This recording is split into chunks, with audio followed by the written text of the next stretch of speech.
I bet you can't share this. I bet that I can't do this. आज मैंने करण ओजला से उनके ज़ाहिर और ड्रिंक चुरा ली। करण ओजला से? अरे दीदी पड़ोस वाले कबाड़ी अंकल का ही नाम ले देती, सीधा करण ओजला। कुछ ऐसी दिखती है। तो नींबू से बना है। आपको छोटे नींबू पसंद है या बड़े? मुझे तो बड़े पसंद है। छोटे नींबू और बड़े नींबू क्या होते हैं भाई? नहीं मतलब नींबू इतना बड़ा हो जाएगा क्या अचानक से? हैं कि मतलब इतने इतने तो हमने देखे हैं जी, पर मार्केट में अब इतने बड़े बड़े मिलने लगे हैं।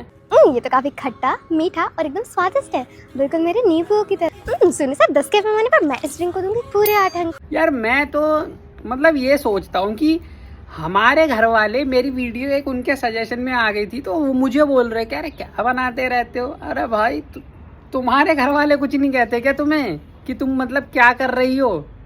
पर क्या कहें यार, बाप बड़ा ना भैया, सबसे बड़ा रुपया।